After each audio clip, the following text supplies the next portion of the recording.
got to be honest, Elizabeth. I mean, at Vigil 5.0, I think I'm just beyond pissed at this point. I think,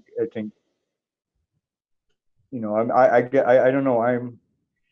I'm perplexed by the continuing, you know, lack of connectivity. I don't understand how the world really can sit by and allow one man to be treated so horrifically. I mean, that's the whole point of a world order. That's the whole point of a civilization, is that everybody is equal and one man's plight is all of our plight. And how can this even still be persisting after all this time? We saved him, and I'm convinced of that.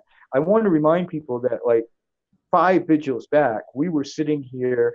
Glenn Greenwald, I had just interviewed Elizabeth on my radio show. Glenn Greenwald that day had released an article that basically said it was a done deal. They were going to drag Julian out, and it was like hours. We were organizing, you know, friggin' people to go down there and actually just watch and make sure they didn't drag him out and nobody noticed. I mean, we were organizing people to go live stream in front of the embassy, thinking that any second he was going to get dragged out of there and changed.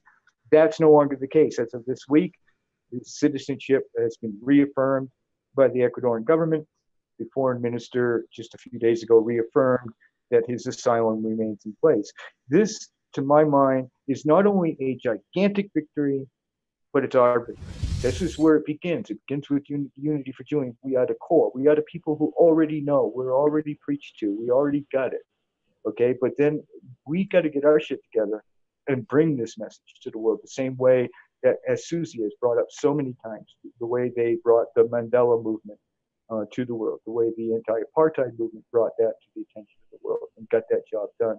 And so it's really a lot rests on us. A lot rests on us. It's all fun and games. It's great to talk about the wonderful numbers in the Discord server and all of these great things that are being done. But the responsibility is huge and it's heavy. And if you're not feeling it, you're not doing it right. Segment, I'm not at all ashamed to let you know that the people who really love and deeply care about Julian, his friends, his family, the key supporters who've helped raise this and other movements in his defense, we are fucking exhausted.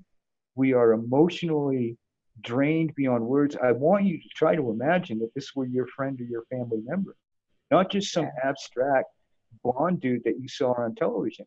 This is a human being dealing with each other in this movement. It's important to remember that we're going to win.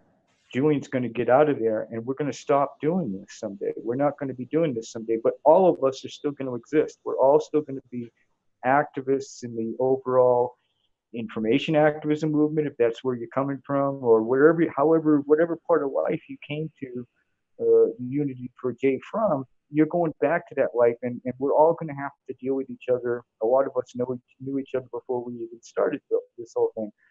And we're going to know each other afterwards. We're going to need to deal with each other afterwards. Don't burn bridges. I think though that other folks, and like I said, the main thing you can do is to just pay attention to what's going on, pay attention to the people involved, so that we can look out for each other and get to know the folks that are involved. You find out that each and every one of us, especially near the top of the prominence chart or whatever, we all have our haters. We all have our own little sect even of haters and whatnot. But get to know us. Go into that Discord server, work with us, see what it is we're doing, see what it is we pay attention to. And you'll see, I think you'll come to the judgment that we're worth working with.